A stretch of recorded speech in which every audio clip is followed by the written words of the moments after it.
नमस्कार दोस्तों, मैं अनुरुद्ध यादव श्री यथार्थ आईएएस में आप सभी का हार्दिक स्वागत एवं अभिनंदन करता हूं दोस्तों। और उम्मीद करता हूं कि आप सभी लोग स्वस्थ और सकुशल होंगे, पढ़ाई लिखाई बेहतर ढंग से चल रही होगी। तो दोस्तों, जैसा कि देखा जाए, हम लोग भारतीय मानसून देख रहे थे। अब उसी को आगे हम लोग कंटिन्यू करने का प्रयास करेंगे। ठीक है, तो यहाँ पर हम लोग चर्चा किसकी कर रहे थे? तो कर रहे थे भारतीय मानसून की। किसकी कर रहे थे? तो भारतीय मानसून की चर्चा कर रहे थे। ठीक है, भारतीय मानसून। ठीक, तो यहाँ पर अगर हम भारतीय मानसून की चर्चा करते हैं तो मानसून का प्रभाव उष्णकटिबंधीय क्षेत्रों में लगभग 20 डिग्री उत्तर से 20 डिग्री दक्षिणी के मध्य रहता है। कहाँ रहता है? 20 डिग्री उत्तरी से 20 डिग्री दक्षिणी के मध्य पाया जाता है उष्णकटिबंधीय जो है क्षेत्र में। नोट करते हैं पहला पॉइंट, मानसून का प्रभाव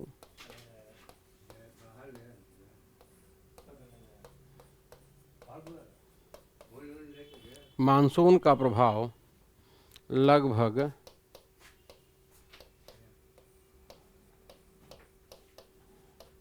उष्णकटिबंधीय क्षेत्रों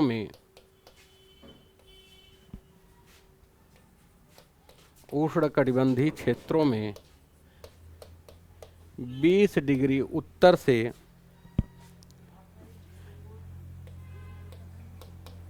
20 डिग्री उत्तर से 20 डिग्री दक्षिण के मध्य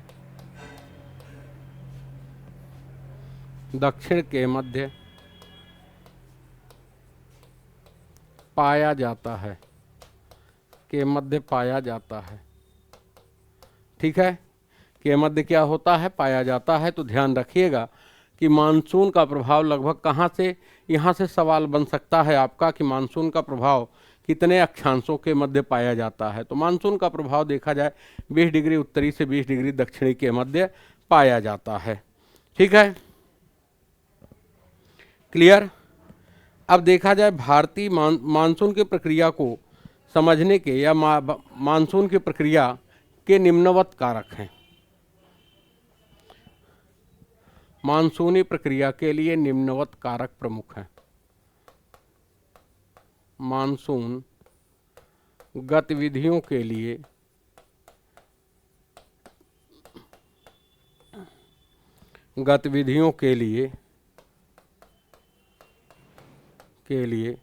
निम्नवत कारक प्रमुख हैं। निम्नवत कारक प्रमुख हैं।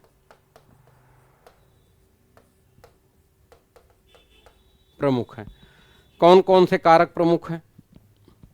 अगर हम सामान्य रूप में बात करें मित्र, तो देखा जाए स्थल क्या होता है? ज़्यादा गर्म होता है। किसकी तुलना में? जल की तुलना में। ठीक है, तो अगर स्थल गर्म है तो तापमान अधिक, वायुदाब कम। जल का तापमान कम है तो वायुदाब अधिक, यह तो आप जानते हैं। लेकिन इसकी सिचुएशन अलग अलग होती है ऋतुओं के आधार पर।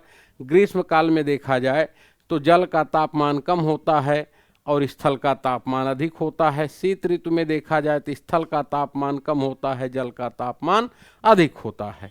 ठीक है, तो पहले पॉइंट पे बात करते हैं। यहाँ पर हम लोग पहला पॉइंट देखते हैं कि जो है स्थल तथा जल के गर्म एवं ठंडे होने की, जल एवं स्थल के ठंडे होने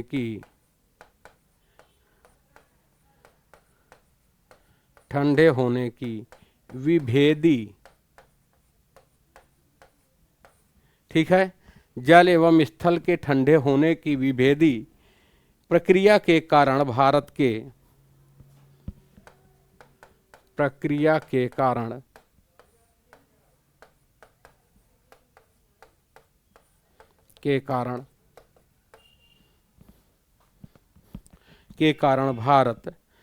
स्थल भाग पर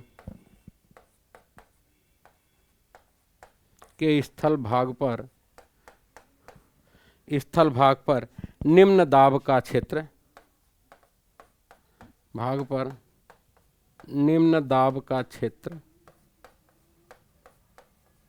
निम्न दाब का क्षेत्र उत्पन्न हो जाता है, उत्पन्न हो जाता है। अब यहाँ पर कहने का सेंस यह है, जल एवं स्थल के ठंडे होने। जल क्या होता है, देर से गर्म और देर से ठंडा होता है। यहाँ पर स्थल भाग जल्दी गर्म और जल्दी ठंडा हो जाता है, ठीक है। और जब स्थल भाग जल्दी ठंडा हो जाएगा तो क्या होगा, तो जो है तापमान कम, वायुदाब अधिक हो जाएगा। लेकिन गर्म होने के प्रक्रिया में जल्द गर्म हो जाएगा तो कौन सा हो जाएगा, निम्न दाब का क्षेत्र उत्पन्न हो जाता है, ठीक है। और समुद्रों पर क्या होता है, इसके आसपास, समुद्रों में इसके आसपास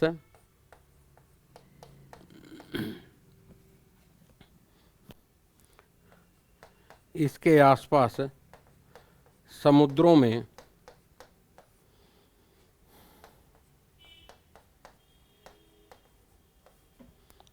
में उच्च दाब का क्षेत्र विकसित हो जाता है, उच्च दाब का क्षेत्र बन जाता है,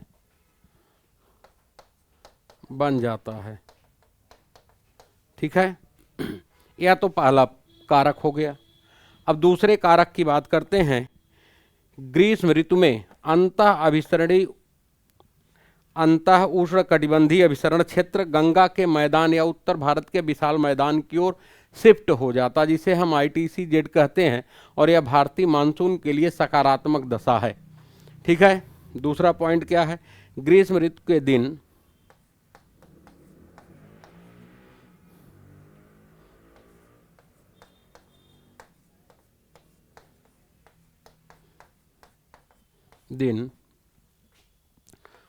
उष्णकटिबंधीय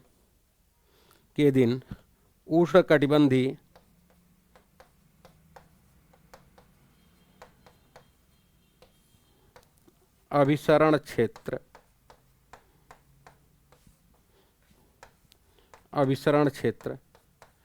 गंगा के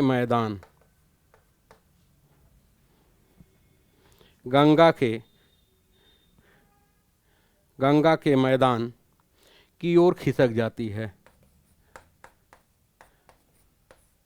मैदान की ओर खिसक जाती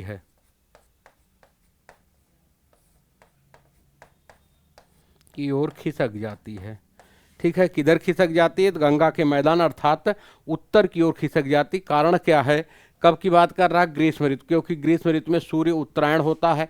और जब सूर्य कर्क रेखा की ओर जाएगा तो यह जो है तापमान क्या होगा, उत्तर भारत में अधिक होगा। और इस कारण से यह उष्णकटिबंधीय अभिसरण क्षेत्र कहाँ खिसक जाएगा, तो देखा जाए गंगा के मैदान की तरफ खिसक जाएगा, ठीक है। तीसरे पॉइंट पे बात करते हैं। तीसरा पॉइंट, ठीक है। हिंद महासागर में मेडागास्कर के पूर्व लगभग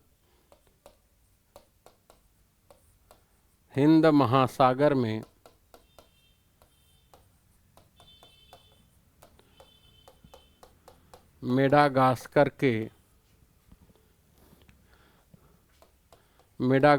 के पूर्व में लगभग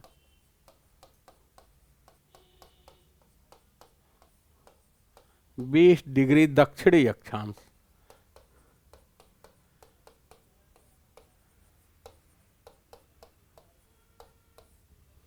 20 डिग्री दक्षिणी अक्षांश, ठीक है, के ऊपर उच्च दाब वाला क्षेत्र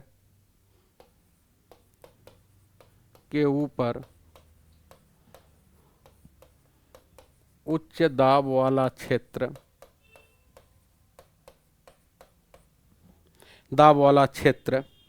होता है, ठीक है। अभी बताते हैं कैसे होता है, ठीक है। इस उच्च दाब वाले क्षेत्र की स्थिति एवं तीव्रता इस उच्च दाब वाले क्षेत्र की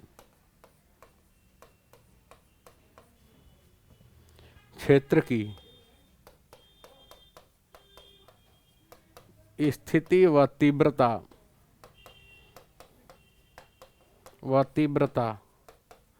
भारतीय मानसून को प्रभावित करता है, भारतीय मानसून को प्रभावित करता है।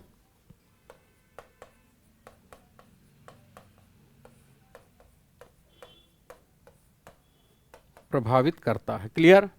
तो देखा जाए हिंद महासागर में आप देखेंगे कि मेडागास्कर द्वीप है 20 डिग्री दक्षिणी अक्षांश पर, वहाँ क्या होता है, उच्च दाब वाला क्षेत्र बना होता है। अगर यह उच्च दाब वाला क्षेत्र बना है तो जाहिर सी बात है उससे भारतीय मानसून इंस्पायर होगा, प्रभावित होगा। ठीक है, अगले पॉइंट पे बात करते हैं, चौथे पॉइंट पे। ग्रीष्म ऋतु में देखा जाए जो तिब्बत का पठार है वो अधिक गर्म हो जाता है, और जब गर्म हो जाता है तो टेम्परेचर हाई एंड प्रेशर क्या होता है, लो हो जाता है, और ऐसी स्थिति में हवाएं ऊपर उठती हैं, और जो है अरब सागर और बंगाल की खाड़ी की जो मानसूनी हवाएं हैं वह क्या करती हैं, सीधे भारत में प्रवेश करती हैं, अर्थात उस क्षेत्र में पहुंचने के लिए। ठीक है, तो नोट करते हैं, ग्रीष्म ऋतु में तिब्बत का पठार, ग्रीष्म ऋतु में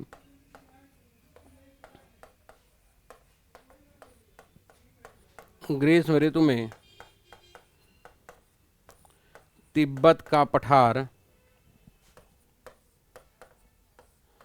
बहुत अधिक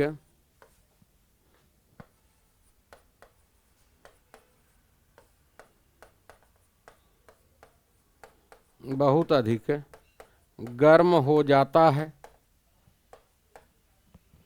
बहुत अधिक गर्म हो जाता है, जिसके परिणाम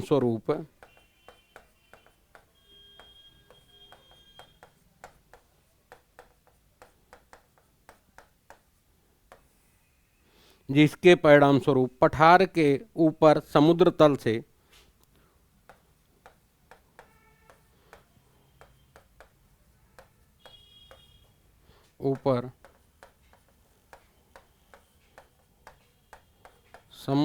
से लगभग 9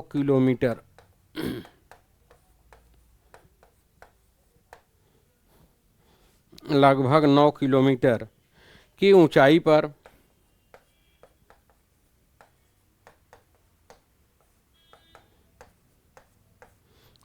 पर तीव्र ऊर्ध्वाधर वायुधाराओं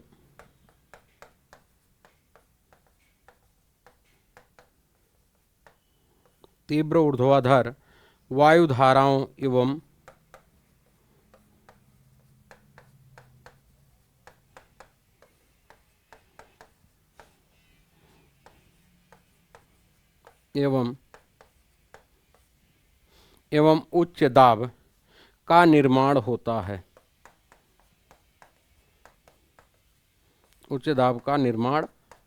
है, यह महत्वपूर्ण देखा जाए। यहाँ से सिविल सेवा में सवाल पूछे जाते हैं। ठीक है, कि ग्रीष्म ऋतु में तिब्बत का पठार जो बहुत अधिक गर्म हो जाता है, जिसके परिणाम स्वरूप पठार के ऊपर समुद्र तल से लगभग 9 किलोमीटर की ऊंचाई पर तीव्र ऊर्ध्वाधर, यानी ऊर्ध्वाधर क्या होता है, वायुधाराओं और उच्च दाब का निर्माण होता है। ठीक है, क्लियर। चलें आगे, चलिए अगले पॉइंट पे बात करते हैं। पांचवा बिंदु है आपका, पांचवा बिंदु देखा जाए ग्रीष्म ऋतु में हिमालय के उत्तर पश्चिमी जेट धाराओं, ग्रीष्म ऋतु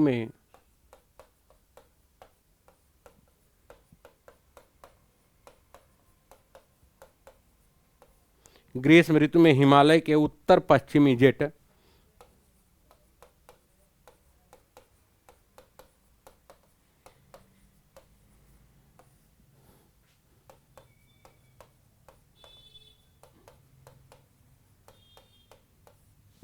कौन सा, उत्तर पश्चिमी जेट धाराओं का तथा भारतीय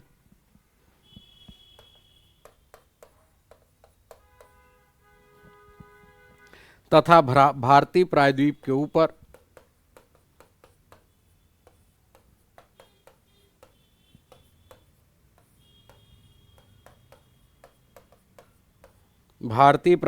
के ऊपर उष्णकटिबंधीय पूर्व जेट धाराओं का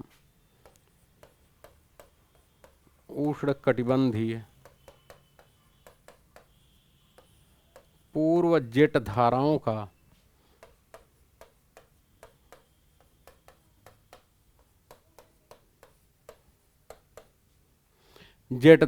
का प्रभाव होता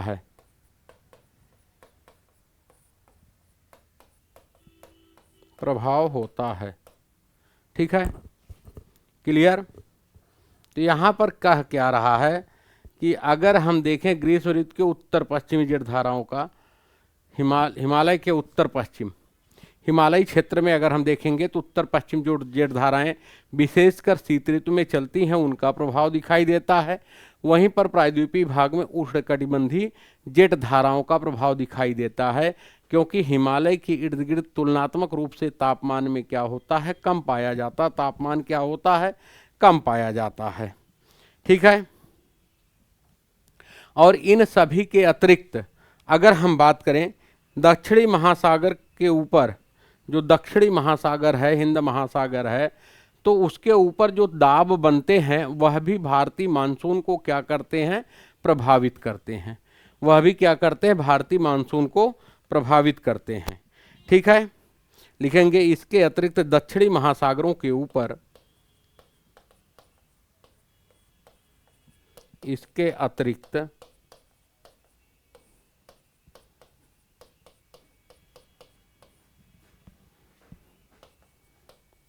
दक्षिणी महासागरों के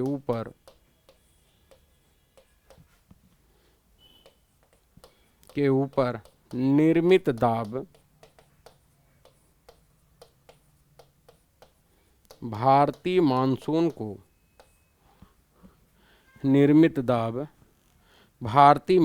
को प्रभावित करते हैं।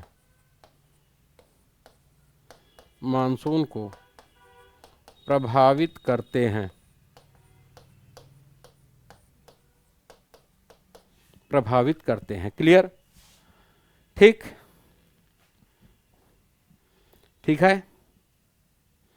और यहीं पर देखा जाए एल नीनो और ला नीनो दो कॉन्सेप्ट होता है। एल नीनो की बात देखा जाए, जैसे कि आप जानते हैं, यहाँ पर मैं अगर बताऊँ आपको, तो जैसे सपोज दैट यह आपका कौन सा है, दक्षिण अमेरिका महाद्वीप है। यह कौन सा है, दक्षिण अमेरिका महाद्वीप है।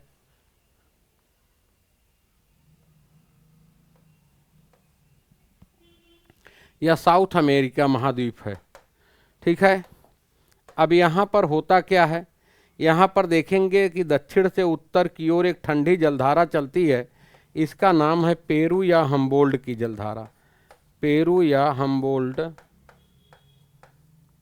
जलधारा। और यहाँ से गुजरती है आपकी कौन सी, यह विषुवत रेखा है। ठीक है। 2 से 5 साल में अमूमन ऐसा देखा गया है, यह जो दक्षिण विषुवत रेखी जलधारा है, ठीक है, इस कौन सी है, दक्षिण विषुवतीय जलधारा। इसका क्या होता है, इसका विस्तार दक्षिण की ओर हो जाता है। विस्तार कहाँ होता है, दक्षिण की ओर हो जाता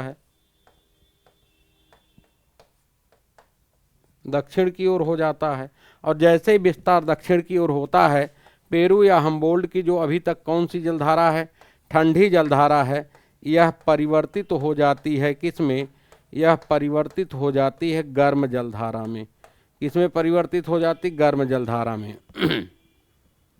ठीक है। गर्म जलधारा में जब यह परिवर्तित हो जाती है तो इससे क्या होता है, प्रशांत महासागर का जो जल है वह गर्म हो जाता है। और जब प्रशांत महासागर का जल क्या होगा, गर्म हो जाएगा, तो इसका प्रभाव कहीं ना कहीं हिंद महासागर में देखा जाता है। क्योंकि आप जानते हैं कि सभी जो है महासागर आपस में क्या हैं, इंटरकनेक्ट हैं, जुड़े हुए हैं। और जैसे ही हिंद महासागर का तापमान में बढ़ोतरी हुई, भारतीय मानसून क्या होगा, कमज़ोर हो जाता है। ठीक है। जबकि ला नीनो की बात किया जाए तो यह इसके जस्ट अपोजिट की बात है। यानी कि जो है ला नीनो की स्थिति में जो दक्षिण विषुवत रेखी जलधारा का विस्तार दक्षिण की ओर हुआ था, यह पुनः कहाँ चली जाती है, अपने नियत स्थान पर। और पेरू या हम्बोल्ट की जो जलधारा है यह क्या हो जाती है, यह पुनः ठंडी जलधारा के रूप में प्रवाहित होती है। इससे जो है प्रशांत महासागर का जल तापमान जो है औसत से कम हो जाता है। इसका प्रभाव हिंद महासागर में देखा जाता है और इस कारण से जब हिंद महासागर के जल का तापमान कम हो जाता है तो यह भारतीय मानसून के लिए सकारात्मक पक्ष होता है। क्लियर? चलिए नोट करते हैं, लिखेंगे एल नीनो। एल नीनो दक्षिणी दोलन से जुड़ा हुआ, एल नीनो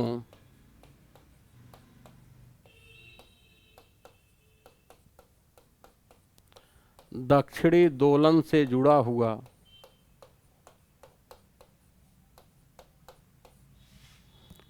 से जुड़ा हुआ एक महत्वपूर्ण कारक है। क्या है? जुड़ा हुआ एक लक्षण है।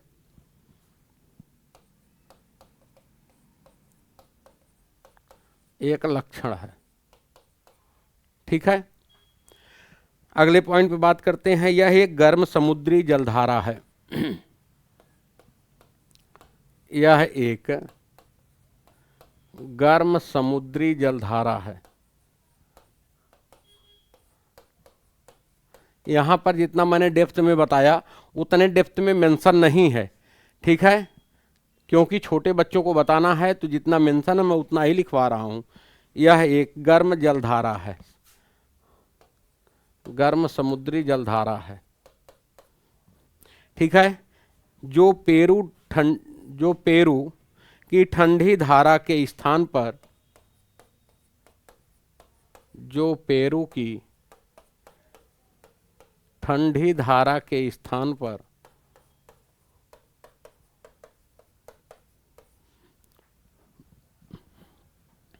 धारा के स्थान पर 2 से 5 वर्ष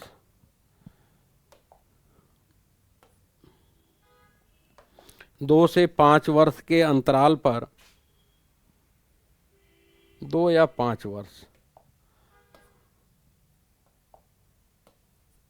2 या 5 वर्ष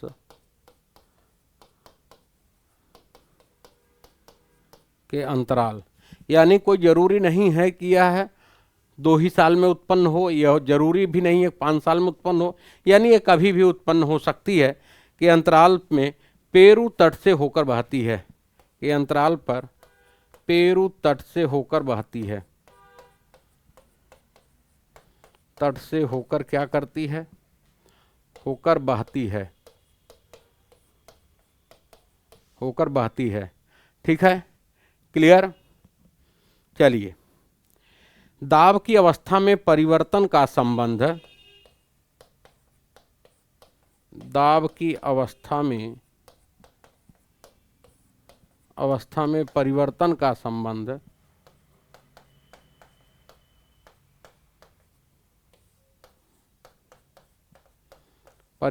का संबंध अल नीनो से है।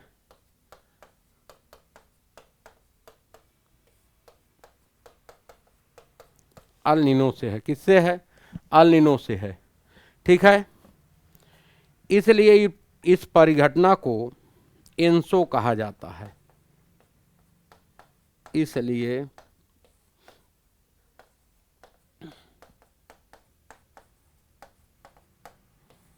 इस परिघटना को एंसो या दक्षिणी दोलन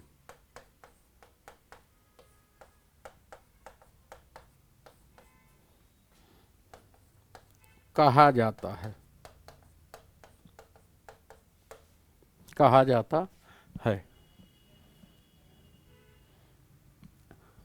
एल नीनो दक्षिणी दोलन।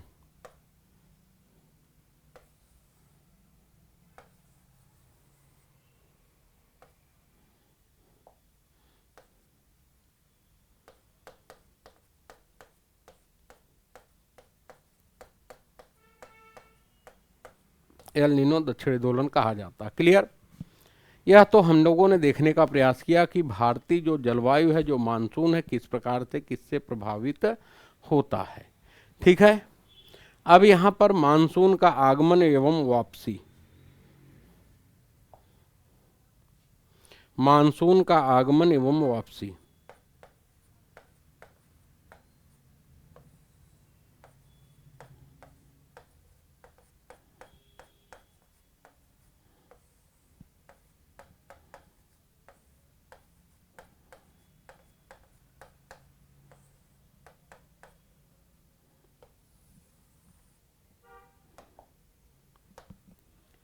यहाँ पर देखा जाए व्यापारिक पवनों, जैसे व्यापारिक जो पवनें हैं वह क्या हैं, रेगुलर हैं कि वह अपने निर्धारित स्थान पर निर्धारित दिशा में प्रवाहित होती हैं, जबकि मानसूनी पवनें ऐसी नहीं हैं। मानसूनी पवनें ऐसी नहीं है, बल्कि इसमें क्या होता है कि मानसूनी पवनें क्या होता है, एक नियमित अंतराल के पश्चात उत्पन्न होती हैं और पुनः नियमित अंतराल के पश्चात क्या करती हैं, या वापस चली जाती हैं। ठीक है, क्लियर। चलिए, तो मानसून का समय जून से लेकर सितंबर तक होता है। जो मानसून का समय है वह कब से कब तक होता है, जून से सितंबर तक होता है, लगभग 100 से 120 दिन तक होता है। लेकिन इसमें देखा जाए 70 से 80 दिन 90 दिन तक बारिश होती, लेकिन वर्तमान संदर्भ में देखा जाए तो वर्षा क्या हो गई, बहुत कम हो गई है। ठीक है, सामान्यतः देखा जाए भारत के दक्षिणी छोर से अगर हम यहाँ पर क्या करें, एक मानचित्र बना लें तो ज़्यादा क्लियर हो जाएगा।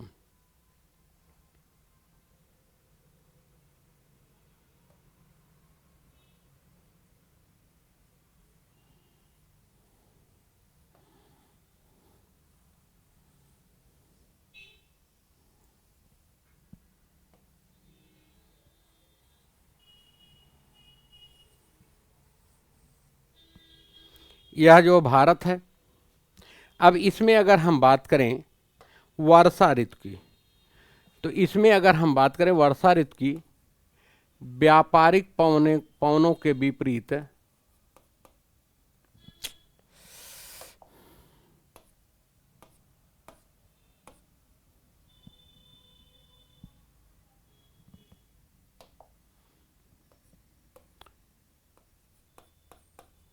व्यापारिक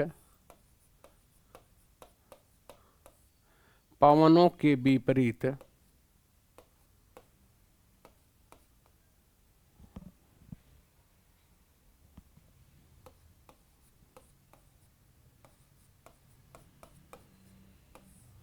विपरीत देखा जाए मानसूनी पवनें नियमित नहीं हैं।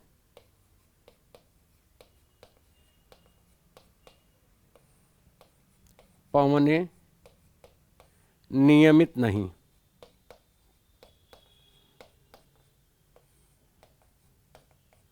नियमित नहीं है। मैं यही समझा दे रहा हूं, ध्यान दीजिएगा। ठीक है, अब मानसून का समय जून से आरंभ होकर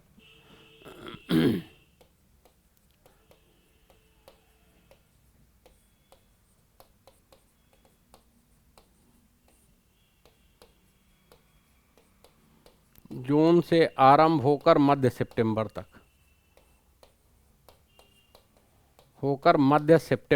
है, मध्य सितंबर तक,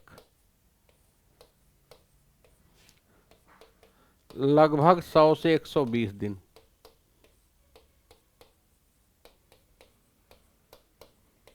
लगभग कितना है, 100 से 120 दिन है। ठीक है, अब इसके बाद देखा जाए मानसून जो है सामान्यतः जून के प्रथम सप्ताह,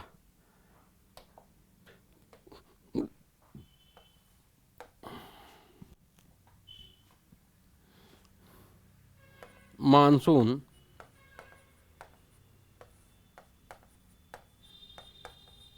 जून के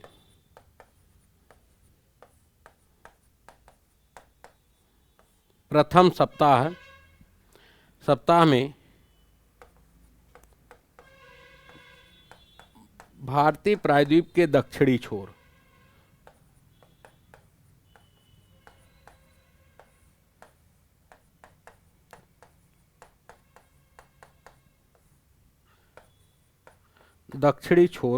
पर प्रवेश, तो विशेषकर केरल के मालाबार तट यहाँ पर जो है यह क्या करता है, प्रवेश करता है।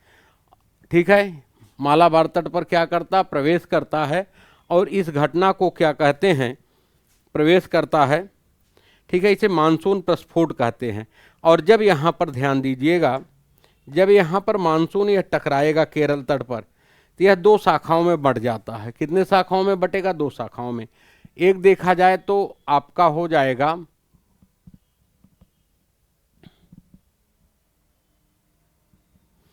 एक आपका यहां से चली जाती है बंगाल की खाड़ी की शाखा, और दूसरी जो है आपकी कौन सी है, अरब सागर की शाखा। मानसून कितने भागों में बट गया, दो भागों में। यह जो है देखा जाए यहां पर दक्षिण पश्चिम मानसून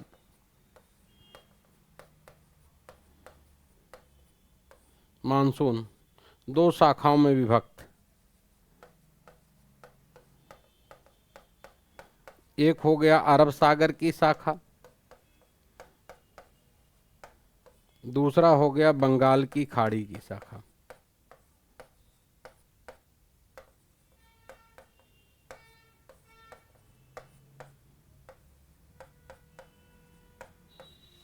बंगाल की खाड़ी की शाखा, ठीक है। यह दो शाखाओं में क्या होता, विभक्त हो जाता है।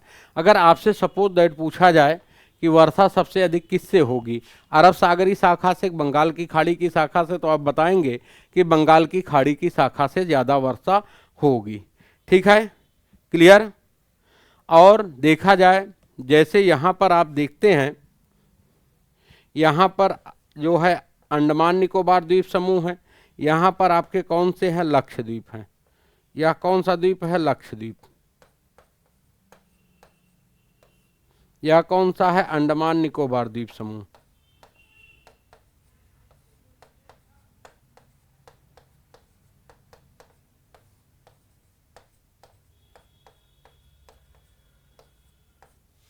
ठीक है, तो सबसे पहले अगर कहीं वर्षा होती है तो कहाँ होती है, द्वीपों पर होती है, ठीक है। तो अगर आपसे पूछा जाए भारत में सबसे पहले वर्षा कहाँ होती है, तो भारत में सबसे पहले वर्षा द्वीपों पर होती है।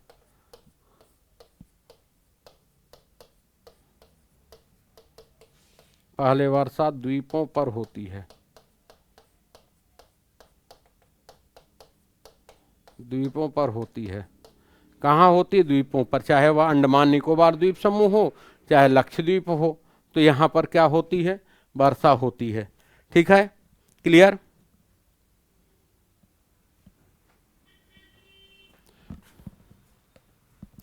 क्लियर, चलें आगे, चलिए। और देखा जाए यह दक्षिण से उत्तर की ओर, यह दक्षिण से यानी यहां से, यह क्या होता है, दक्षिण से उत्तर की ओर वर्षा की मात्रा क्या होती है,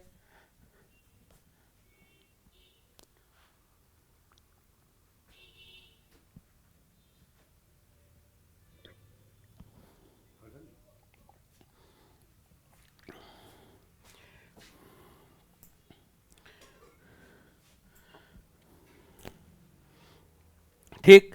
अब तो यह वर्षा शुरू हो गई है, वापसी कब होगी, रिटर्निंग कब होगी, ठीक है। वापसी की अगर हम बात करते हैं तो मानसून की वापसी यहां पर देखेंगे,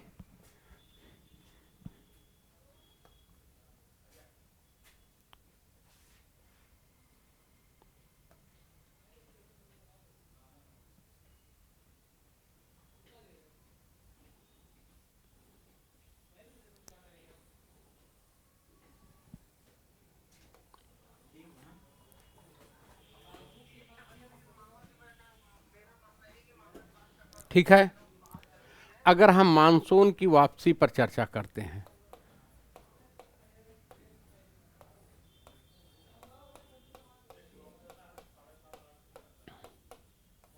मानसून की वापसी पर, तो मानसून की वापसी कब संभव है, कब होगी, तो यह देखा जाए, क्योंकि हमने बताया कि जून से लेकर कब तक देखा जाए, सितंबर तक, जून जुलाई अगस्त सितंबर तक क्या होती है, वर्षा ऋतु रहती है।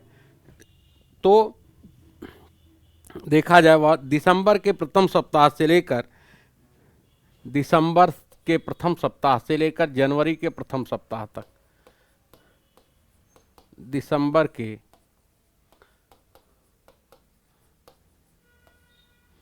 प्रथम सप्ताह से लेकर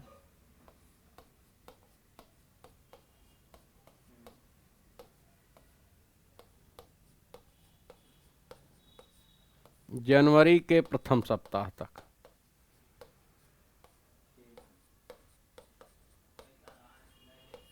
ठीक है।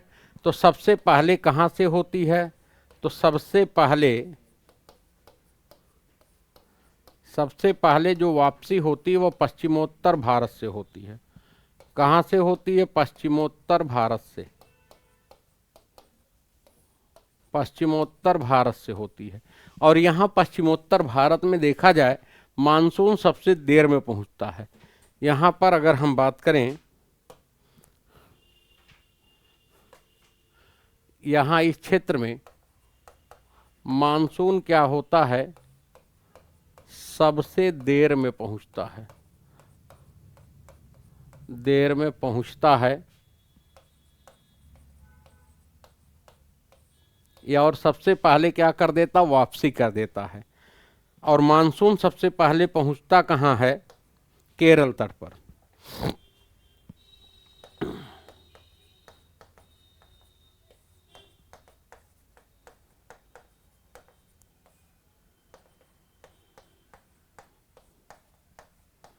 केरल तट पर पहुंचता है। कहाँ पहुंचता है? केरल तट पर पहुंचता है। ठीक है, क्लियर। और जब मानसून लौटता है तो लौटने के क्रम में यह क्या करता है?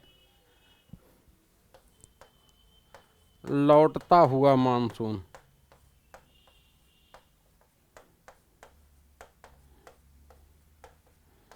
या इसी को हम कहते हैं उत्तर पूर्वी मानसून।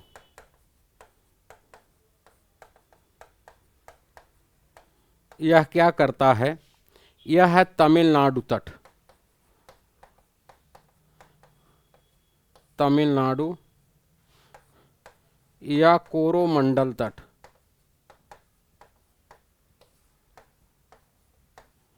तट पर वर्षा करता है। ठीक है, वर्षा करता है। ठीक। तो देखा जाए दक्षिण भारत में शीतकाल में वर्षा कहाँ होती है? तो तमिलनाडु या कोरोमंडल तट पर होती है, लौटते हुए मानसून से। क्लियर। उम्मीद करते हैं कि चीज़ें समझ में आ गई होंगी। अब बचा है आपका इसमें कौन सा ऋतुएं, भारत में कौन कौन सी ऋतुएं पाई जाती हैं, उनकी चर्चा हम लोग कर लेते हैं। ठीक है, चलिए चलिए ऋतुओं की बात करते हैं। हेडिंग दे देंगे ऋतुएं।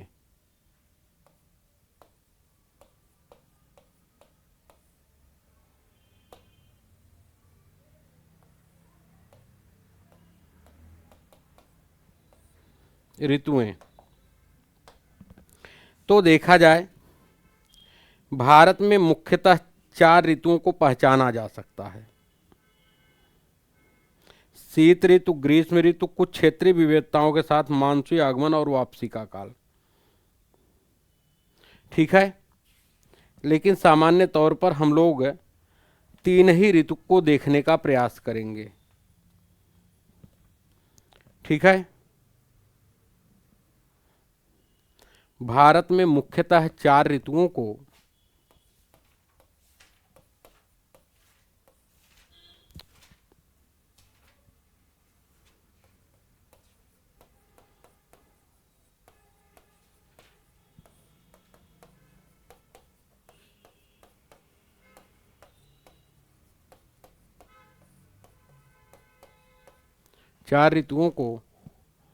पहचाना जा सकता है।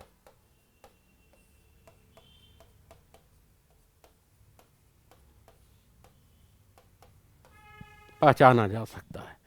ठीक है, सामान्य तौर पर हम 3 ऋतुओं की बात करते हैं, लेकिन यहाँ पर उल्लिखित है एनसीईआरटी में 4 ऋतुओं की, तो हम 4 ऋतुओं पर चर्चा करेंगे। ठीक है, 4 ऋतुओं की चर्चा हम करेंगे। ठीक है, तो यहाँ पर पहला कह रहा है कि शीत ऋतु है। पहला कौन सा कह रहा है? शीत ऋतु। दूसरा कह रहा है ग्रीष्म ऋतु, ग्रीष्म ऋतु। तीसरा जो बता रहा है वह कह रहा है कि देखा जाए मानसून का आगमन, और चौथा मानसून की वापसी। मानसून का आगमन और चौथा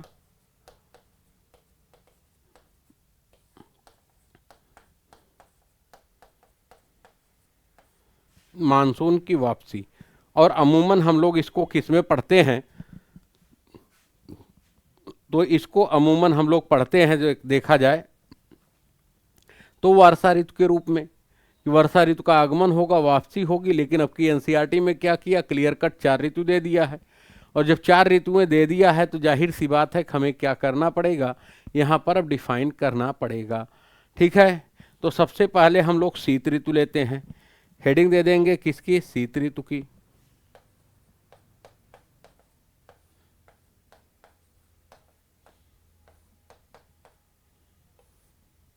शीत ऋतु, ठीक है। अब शीत ऋतु की अगर हम बात करें तो सूर्य क्या होता है, अगर व्यवहारिक भाषा में हम बताएं तो सूर्य क्या होता है, 23 सितंबर के बाद विषुवत रेखा से कहाँ चला जाता है, मकर रेखा की ओर, दक्षिणी गोलार्ध में चला जाता है। और भारत में सूर्य की किरणें या उत्तरी गोलार्ध में सूर्य की किरणें तिरछी पड़ने लगती हैं। और जब तिरछी पड़ती हैं तो उनमें क्या होता है, तीव्रता कम होती है, तापमान कम हो जाता है। तो इस कारण से भारत में कौन सी ऋतु का आगमन हो जाता है, तो शीत ऋतु का आगमन हो जाता है। ठीक है, तो मध्य नवंबर से आरंभ होकर 15 मध्य फरवरी तक रहती है। ठीक है, फरवरी तक रहती है। ठीक है, और विशेषकर देखा जाए भारत में, क्या संपूर्ण भारत में हम शीत ऋतु का अनुभव करते हैं, तो यह बिल्कुल नहीं है। हम शीत ऋतु का अनुभव उत्तर भारत में करते हैं। कहाँ करते हैं, उत्तर भारत में करते हैं। ठीक है, उत्तरी भारत में शीत ऋतु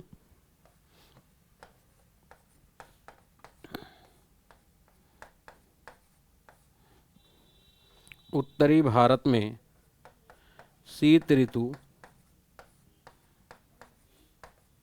मध्य नवंबर से प्रारंभ होकर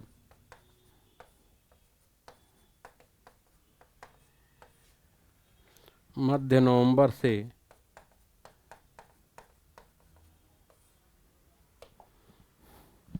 प्रारंभ होकर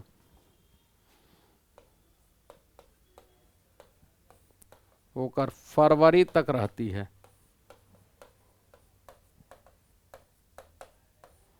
फरवरी तक रहती है। ठीक है, तो मध्य नवंबर से प्रारंभ होकर कब तक रहती है, फरवरी तक रहती है। उत्तर भारत के उत्तरी भाग में कौन से महीने सबसे ज़्यादा ठंडे होते हैं, तो भारत के उत्तरी भाग में दिसंबर और जनवरी का महीना सबसे ठंडा महीना माना जाता है। ठीक है, भारत के उत्तरी भाग में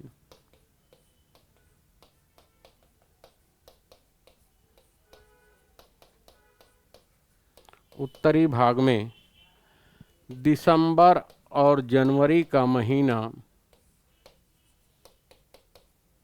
दिसंबर और जनवरी का महीना सबसे ठंडा माना जाता है। सबसे ठंडा महीना होता है, यानी सबसे अधिक ठंडी कब पड़ती है, तो दिसंबर और जनवरी में पड़ती। क्योंकि आप जानते हैं कि 22 दिसंबर के दिन सूर्य कहाँ होता है, तो मकर रेखा पर होता है। ठीक है, मकर रेखा पर होता है। ठीक है,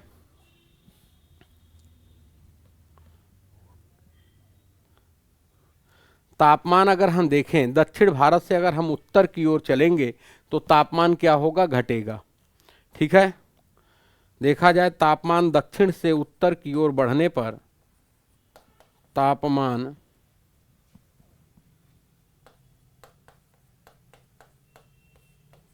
दक्षिण से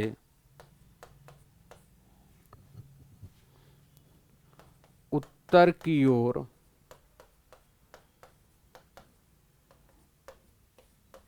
बढ़ने पर क्रमशः कम होता जाता है।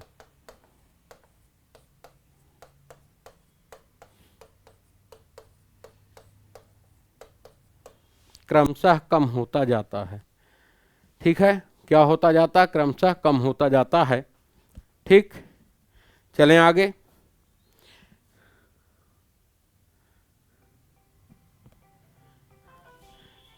ठीक है,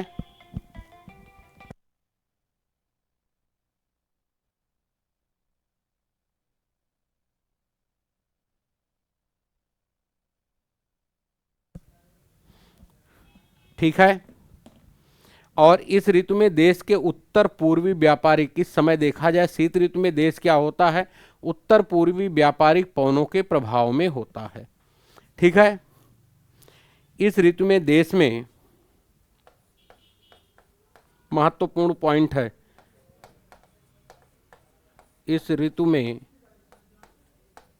देश में उत्तर पूर्वी व्यापारिक पवनें, उत्तर पूर्वी व्यापारिक पवनें प्रवाह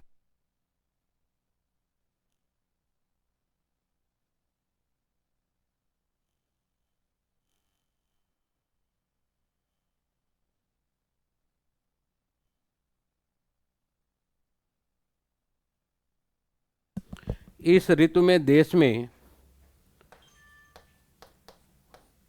उत्तर पूर्वी व्यापारिक पवनें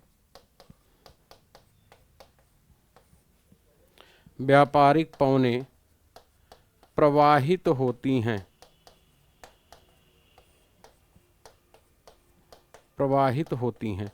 कौन सी पवनें प्रवाहित होती हैं? तो यह मेन लक्षण हमें मिला कि जो देखा जाए भारत से उत्तर पूर्वी व्यापारिक पवनें कब प्रवाहित होती हैं, तो शीत ऋतु में प्रवाहित होती हैं। ठीक है, शीत ऋतु में क्या होती हैं? प्रवाहित होती हैं। ये स्थल से समुद्र की ओर बहती हैं, ये स्थल से समुद्र की ओर प्रवाहित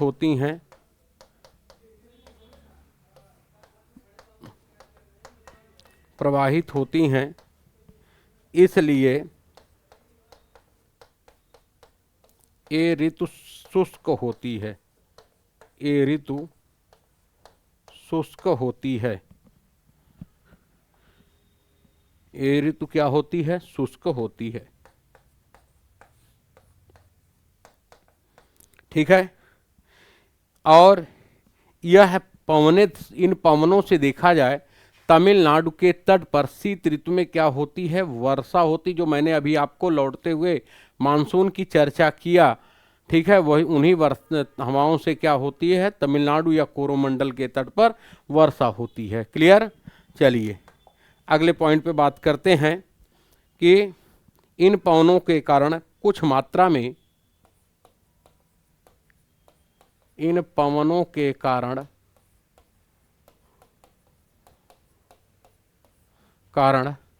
कुछ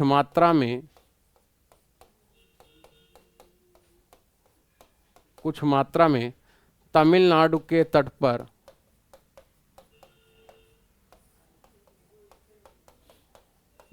पर शीत ऋतु में वर्षा होती है, शीत ऋतु में वर्षा होती है, वर्षा होती है। ठीक है, शीत ऋतु में क्या होती है? वर्षा होती है। क्लियर? और इसी समय देखा जाए उत्तर भारत के विशाल मैदान में भूमध्य सागर की ओर से चलने वाली पवनों के कारण, पश्चिमी विक्षोभ के कारण क्या होती है? वर्षा होती है, जिसे हम महावट के नाम से कहा जाता है। और यह वर्षा रबी के फसल के लिए वरदान कहलाती है। शीत ऋतु में उत्तरी मैदानों में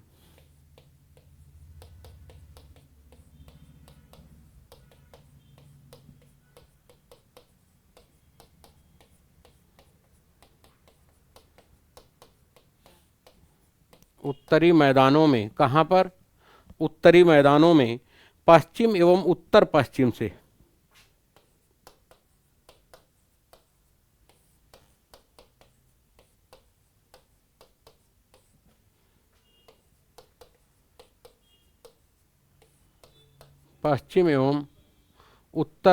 से चक्रवाती विक्षोभ का अंतर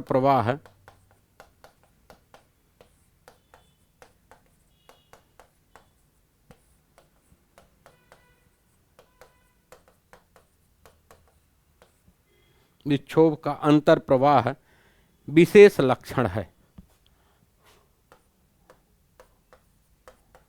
विशेष लक्षण है। ठीक है, विशेष लक्षण है। क्लियर। अब इसके बाद देखा जाए, इसके कारण शीतकाल में, इसके कारण शीतकाल में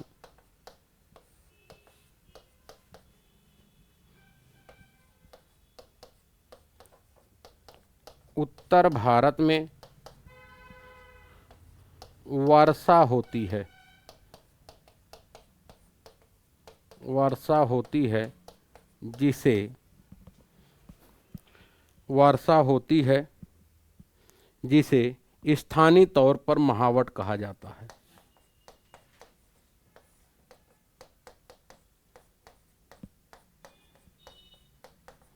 महावट कहा जाता है। ठीक है, महावट कहा जाता है। तो ध्यान रखिएगा, यह चक्रवाती विक्षोभ जो पश्चिम एवं उत्तर पश्चिम से क्या होता, प्रवाहित होता है, तो ये भूमध्य सागर में जो चक्रवात उत्पन्न होते हैं उन्हें अपने साथ ईरान, पाकिस्तान, अफगानिस्तान को पार कर यह क्या करता, भारत में लाता है। और हिमालय पर्वत से टकराने के पश्चात संपूर्ण उत्तर भारत में वर्षा होती है। और जब भारत में पश्चिमी विक्षोभ एक्टिव होता है तो रात का तापमान क्या होता, बढ़ जाता है। रात के तापमान क्या होते हैं, बढ़ जाते हैं। तो ध्यान रखिएगा। और इस वर्षा को स्थानीय स्तर पर क्या कहा जाता है, महावट कहा जाता है। क्लियर। चलें आगे। चलिए, ठीक, यह हो गई आपकी कौन सी, शीत ऋतु। अब इसके बाद जो है हम लोग देखने का प्रयास करेंगे ग्रीष्म ऋतु। और जैसा कि आप जानते हैं कि दक्षिण भारत में शीत ऋतु का अभाव पाया जाता है। एक तो जो है समुद्र का किनारा, समुद्री समकारी प्रभाव के कारण, और दूसरा उष्णकटिबंधीय विषुवत रेखा के निकट होने के कारण। ठीक है, आइए देखते हैं अब हम लोग ग्रीष्म ऋतु।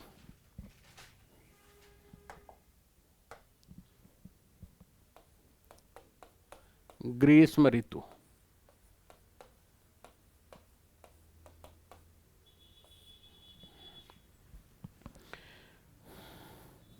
अब यहां पर क्या हुआ, सूर्य का उत्तरायण होगा। सभी जो ताप पेटियां क्या होंगी, उत्तर की ओर खिसक जाएंगी।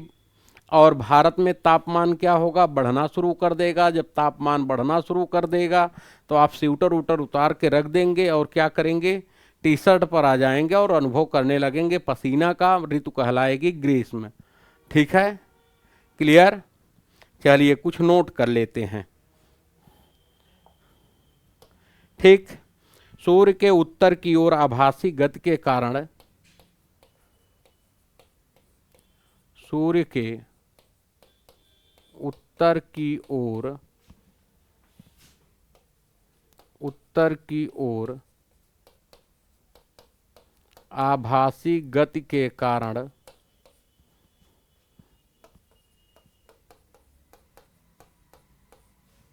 ठीक है, किसके गति के कारण, तो आभासी गति के कारण भूमंडलीय तापपट्टी उत्तर की ओर, भूमंडलीय तापपट्टी उत्तर की ओर खिसक जाती है।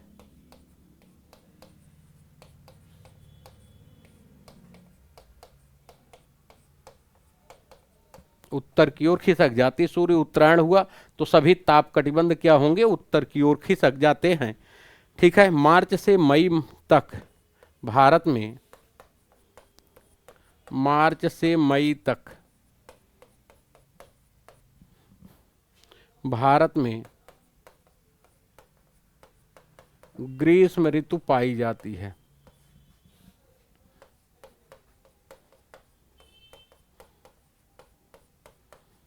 ग्रीष्म ऋतु पाई जाती है। ठीक है, क्या पाई जाती है, ग्रीष्म ऋतु पाई जाती है। क्लियर।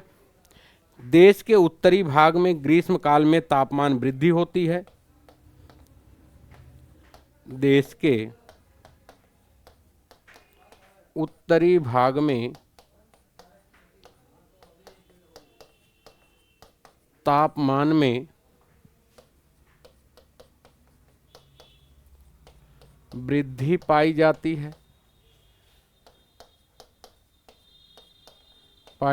है, जबकि वायु दाब में कमी आती है।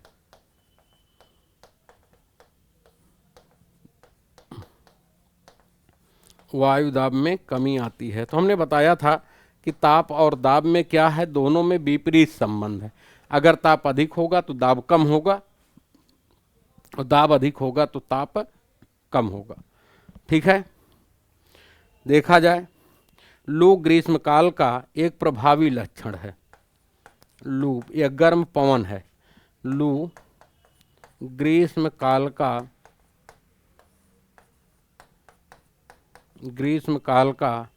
एक प्रभावी लक्षण है। एक प्रभावी लक्षण। उत्तर भारत में कौन सी हवा धूल भरी जब हवा चलती है तो उसे हम क्या कहते हैं, लू कहते हैं। ठीक है, ठीक है। ये धूल भरी गर्म और शुष्क पवनें होती हैं। ये धूल भरी गर्म व शुष्क पवनें होती हैं, व शुष्क पवनें होती हैं। पवनें होती हैं। ठीक है, अगले पॉइंट पे बात करते हैं। यह दिन के समय भारत के उत्तर एवं उत्तरी पश्चिमी क्षेत्र में चलती हैं। यह दिन के समय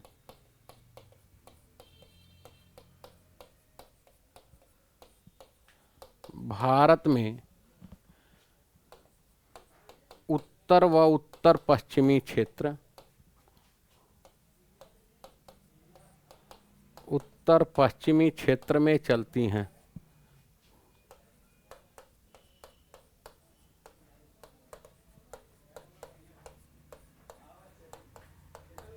क्षेत्र में चलती हैं। ठीक है, अगले पॉइंट पे बात करते हैं। इस समय कभी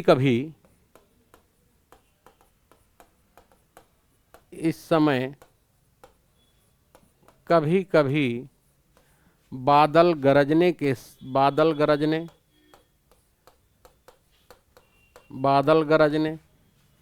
बिजली चमकने तथा आंधी तूफान के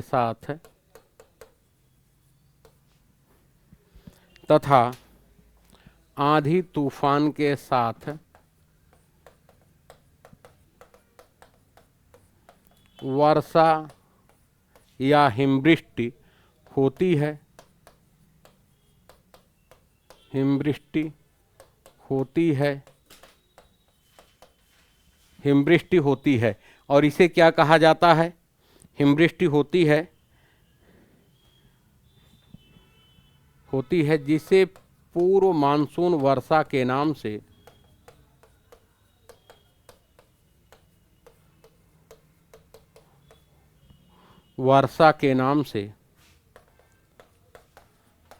से जाना जाता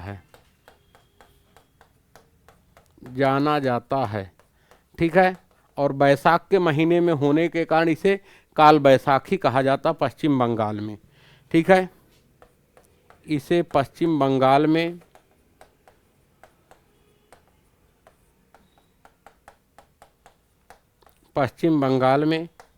काल बैसाखी कहा जाता है। क्या कहा जाता है? काल बैसाखी कहा जाता है, जो वर्षा होती है इसको।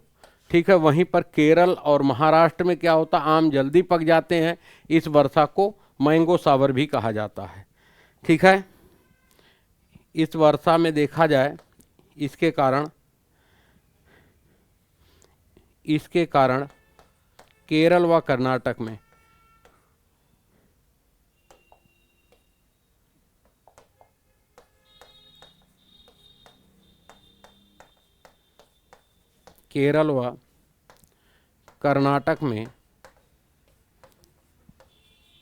कर्नाटक में आम जल्दी पक जाते हैं। आम जल्दी पक जाते हैं, अतः इसे आम्र वर्षा भी कहा जाता है। अतः इसे आम्र वर्षा भी कहा जाता है। आम्र वर्षा भी कहा जाता है। ठीक है, क्लियर। तो यह हम लोगों ने देखने का प्रयास किया ग्रीष्म ऋतु। अब जो फाइनली आपकी बची वह है वर्षा ऋतु या मानसून का आगमन। हेडिंग दे देंगे वर्षा ऋतु या मानसून का आगमन। वर्षा ऋतु या मानसून का आगमन। मानसून का आगमन, ठीक है। तो अब एक ऋतु बची हुई है, लेकिन यह सबसे बड़ी ऋतु है, इसको देखेंगे अगली क्लास में। ठीक है, तो आज के लिए बस इतना ही। ठीक है, तो आप लोग पढ़ते रहिए, मस्त रहिए और श्री यथार्थ IAS से जुड़े रहिए। मिलते हैं अगली क्लास में, तब तक के लिए धन्यवाद, नमस्कार, जय हिंद।